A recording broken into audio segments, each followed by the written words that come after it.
Hello students, in this video today we will try to understand about the structure of atom. Class 9 का topic है ये, chapter number 4 तीनों models के बारे में डिस्कस करेंगे। साथ ही साथ आपकी जिन्होंने ऑलरेडी किया उनकी रिवीजन हो जाएगा। तो सबसे पहले स्टार्ट कर लेते हैं थ्योरी के बारे में। तो डेमोक्रेटिक्स कौन थे? डेमोक्रेटिक्स एक फिलोसोफर थे जिनके पास कोई वैलिड थ्योरी नहीं थी, कोई एक्सपेरिमेंटेशन नहीं था, लेकिन फिर भी उन्होंने ये गेस कर दिया कि जो एटम है, जितने भी हमारे आसपास चीज़ें हैं वो किससे मिलके बनी हैं? बहुत ही छोटे परमाणु जिसका इंग्लिश नेम है, साइंटिफिक नेम है एटम से मिलके बनी है। लेकिन कोई भी थ्योरी ना होने की वजह से उनकी बातों को इतना ज़्यादा वैलिडिटी नहीं मिला। तो नेक्स्ट जो साइंटिफिक थ्योरी से हम बिगिन करेंगे। साइंटिफिक थ्योरी किसने स्टडी करा? सबसे पहले जॉन डाल्टन ने। जॉन डाल्टन के अकॉर्डिंग अगर आप पेंसिल ले लीजिए, पेंसिल को तोड़ते जाइए तो एक छोटा सा पेंसिल का हिस्सा बच जाएगा जो उसको आप फर्दर डिवाइड नहीं कर सकते हैं। ठीक है, जैसे चौक ले लीजिए, अगर इजी एग्जांपल में आप समझना चाहते हैं तो चौक को तोड़ते जाइए, लास्ट में छोटा सा बच जाएगा पार्टिकल जिसको फर्दर डिवाइड नहीं किया जा सकता है। तो वो क्या होगा? वो एटम होगा। क्यों? क्योंकि वो एटम क्या है? इनडिविजिबल है। और जितने भी है हमारे मैटर हैं, सॉलिड, लिक्विड, गैस, जो भी चीज़ें हैं वो किससे मिलके बनी है? टाइनी पार्टिकल से मिलके बनी है, जिसको हम एटम्स बोलते हैं। अब इनके बाद जॉन डाल्टन के बाद कौन आए? जॉन डाल्टन के बाद आए जे थॉमसन। जे थॉमसन ने क्या बताया? जे थॉमसन ने ये बताया कि जो मैटर एटम है उसको डिवाइड किया जा सकता है। कैसे डिवाइड किया जा सकता है? उन्होंने एक थ्योरी दी हमें जिसमें उन्होंने ये बताया कि जो एटम है it looks like watermelon. Atom जो है वो स्फेरिकल इन शेप है और वो किसकी तरह लगता है? Plum pudding model. अगर हम इंग्लिश स्टूडेंट्स को पढ़ा रहे हैं तो प्लम पुडिंग मॉडल बताएंगे, लेकिन हम इंडियन स्टूडेंट्स की बात कर रहे हैं तो हम उसको कंपेयर करेंगे वाटरमेलन से। जो समर सीजन में होता है फ्रूट, क्या होता है उसमें? रेड पार्ट होता है, जो ईटेबल पार्ट होता है वो है पॉजिटिव चार्ज। ठीक है, एंड जो उसमें सीड्स होते हैं ब्लैक कलर के, उसको क्या है? वो क्या रिप्रेजेंट कर रहे हैं? वो रिप्रेजेंट कर रहे हैं इलेक्ट्रॉन्स। तो जे थॉमसन मॉडल के अकॉर्डिंग कि atoms look like an watermelon की तरह लगता है। Red part represents the positive charge and the electron represents the negative charge. और उन्होंने क्या बताया? ये बताया कि येस, एटम को डिवाइड किया जा सकता है। एंड जो पॉजिटिव चार्ज है, जितना भी पॉजिटिव चार्ज वाला पार्ट है वो किसके इक्वल है? Negative charge. और आपको पता है पॉजिटिव और नेगेटिव क्या बना देते हैं? ये न्यूट्रल बना देते हैं, ज़ीरो बना देते हैं।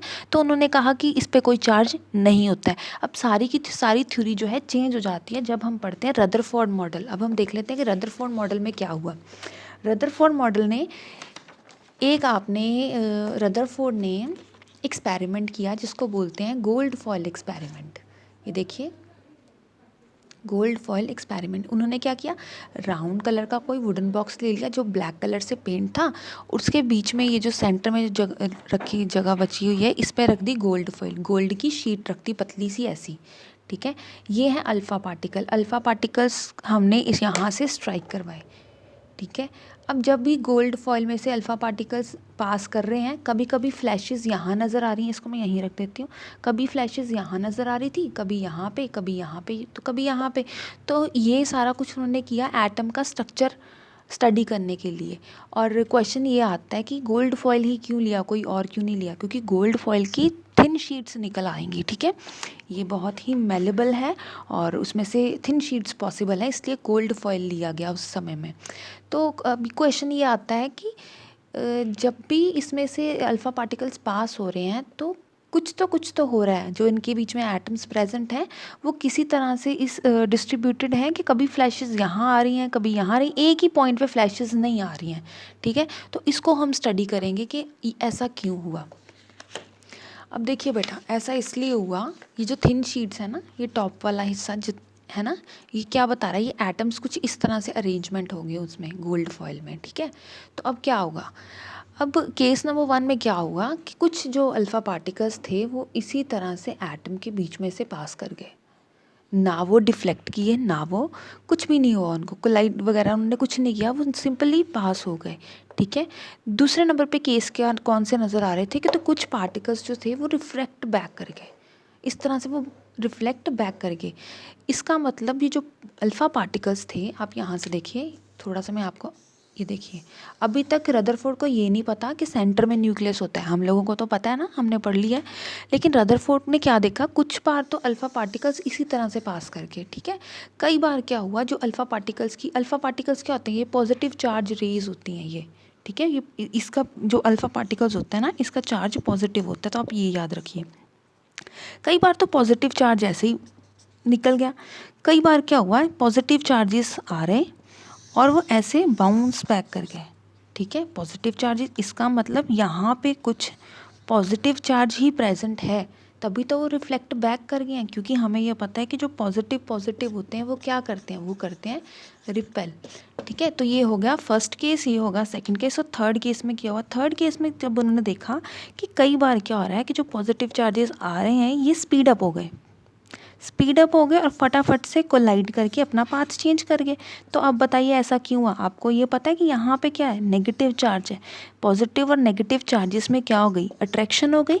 तो क्या हो गई, वो अल्फ़ा पार्टिकल स्पीड अप हो गए और स्ट्राइक करने के बाद, कोलिजन करने के बाद अपना पाथ जो है वो तेज़ी से चेंज कर गए। तो ये 3 केसेस हो गए ना हमारे पास। तो इसी केसेस के ऊपर हमारी ऑब्जर्वेशंस बन गई, ये गोल्ड फॉयल एक्सपेरिमेंट भी बोल देते हैं इसको। ऑब्जर्वेशन क्या बन गई, अब हम वो देखेंगे कि जो रेज बिना स्ट्राइक किए ऐसे ही पास कर जा रही हैं, इसका मतलब कोई ना कोई एम्प्टी स्पेस प्रेजेंट है एटम के बीच में। ये जो एटम्स हैं, एटम में कहीं ना कहीं कोई एम्प्टी स्पेस प्रेजेंट है। दूसरे नंबर पे कुछ रेस जो ऐसे ही रिफ्लेक्ट बैक कर रही हैं, इसका मतलब यहाँ पे कहीं सेंटर पे पॉजिटिव चार्ज प्रेजेंट है। क्लियर। और थर्ड केस में ये हो रहा है कि स्पीड अप हो रहे हैं, अल्फ़ा पार्टिकल्स आ रहे हैं ऐसे स्पेस, जो खाली स्पेस है न्यूक्लियस के ऊपर, कुछ अभी तक हमें नाम नहीं पता कि इसको क्या है, पर ये है कि एटम के कहीं बीच में से जब वो पास कर रहे हैं पहले से स्पीड अप हो रहे हैं। इसका मतलब कुछ ना कुछ यहाँ पे ऑपोजिट चार्ज प्रेजेंट है, क्योंकि अल्फ़ा पार्टिकल्स का चार्ज क्या है, पॉजिटिव है ना, तो कुछ ना कुछ यहाँ पे ऑपोजिट चार्ज प्रेजेंट है, जिसकी वजह से बहुत तेज़ी से कोलिजन होने के बाद पाथ जो है वो चेंज कर पा रहा है। तो यहाँ पे हम पहुँचते हैं हमारे रिजल्ट की तरफ कि एक्चुअल में रदरफोर्ड मॉडल के क्या कंक्लूजन है। रदरफोर्ड मॉडल का ये कंक्लूजन है कि जो एटम है वो स्फेरिकल इन शेप है, बिल्कुल ठीक है, लेकिन सेंटर में जो हमारे पास ये जे थॉमसन ने क्या बोला था, जे थॉमसन ने गलत हो गई ना उसकी थ्योरी। जे थॉमसन ने बोला था कि सारा का सारा पॉजिटिव चार्ज है और बीच में कहीं कहीं इलेक्ट्रॉन्स है, तो ये थ्योरी क्या हो गई, गलत हो गई। क्यों गलत हो गई, क्योंकि हमने गोल्ड फॉयल एक्सपेरिमेंट किया और उससे हमें ये पता चला कि सेंटर में तो पॉजिटिव चार्ज ही है, जिसको हमने बोल दिया न्यूक्लियस। ठीक है, तो साथ में लिख दिया प्रोटॉन्स, और जो उसके बाहर हैं, बाहर कहीं कहीं क्या पड़े हैं, इलेक्ट्रॉन्स प्रेजेंट है, जो कि एक पर्टिकुलर ऑर्बिट में है। ठीक है, तो इलेक्ट्रॉन्स कहाँ हैं, वो न्यूक्लियस के बाहर हैं। ठीक है, तो यहाँ से हमको रदरफोर्ड मॉडल में कंक्लूजन मिल गया, डिस्कवरी हो गई न्यूक्लियस की। तभी तो हम बोलते हैं रदरफोर्ड ने मॉडल ने क्या बताया हमें, रदरफोर्ड मॉडल ने न्यूक्लियस को डिस्कवर किया कि जो न्यूक्लियस होता है वो एटम के बिल्कुल सेंटर में होता है। तो बेटा रदरफोर्ड मॉडल ने हमें बता दिया कि जो एटम है वो डिविजिबल भी है, पॉजिटिव चार्जेस सेंटर में होते हैं और इलेक्ट्रॉन आउटसाइड द न्यूक्लियस है। तो अभी एक क्वेश्चन आया, why electron do not fall inside the nucleus. आपको पता है कि पॉजिटिव और नेगेटिव चार्ज क्या करते हैं, ये करते हैं अट्रैक्ट। तो अब ये क्वेश्चन पूछा गया कि अगर अट्रैक्शन तो होती है, ये हमें सबको पता है, तो लेकिन ये जो नेगेटिव चार्ज हैं ये न्यूक्लियस में क्यों नहीं ड्रॉप हो जाते, क्यों नहीं ये न्यूक्लियस से अट्रैक्ट हो रहे, क्यों अपने ही पर्टिकुलर पाथ पे हैं। अब इन बातों का आंसर कौन देगा, इन बातों का आंसर देगा हमें, इन क्वेश्चंस का आंसर देगा हमें बोहर्स मॉडल।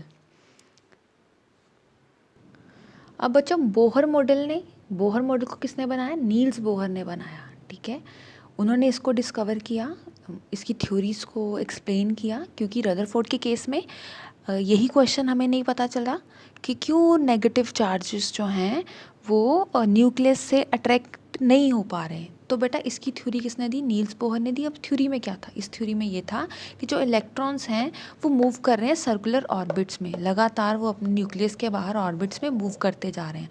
और ये जो ऑर्बिट्स हैं इनके पास एक डेफिनेट एनर्जी होती है, जो भी जब, क्योंकि वो कोई भी जो एनर्जी है वो लूज़ नहीं कर रहे, और जो है डेफिनेट एनर्जी होने की वजह से उनके पास जो इलेक्ट्रॉन्स हैं कभी भी रिवॉल्व भी करते रहते हैं और कभी भी अपनी एनर्जी लूज़ नहीं करते। अब उन्होंने क्या किया, बोहर मॉडल में ये जो न्यूक्लियस के बाद जितने भी शेल्स हैं उनको नेम दे दिया गया, K shell, L shell, M shell, और एम के बाद क्या आएगा, एन शेल।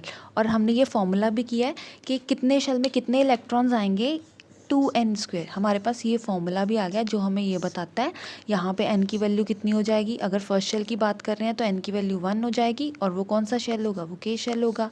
अगर L शेल की बात कर रहे हैं तो n की वैल्यू कितनी हो जाएगी, 2 हो जाएगी। इसी तरह से सो ऑन। तो बेटा ये था आपका बोहर्स मॉडल। न्यूक्लियस में कौन रह रहे हैं, protons and neutrons. Outside the nucleus shells are present, and सबसे पहला शेल का नाम क्या है, के, उसके बाद वाले का एल, और ये क्या है, ऑर्बिट्स हैं। और ऑर्बिट्स में जो इलेक्ट्रॉन है ना वो एनर्जी को क्या नहीं करेगा, लूज़ नहीं करेगा।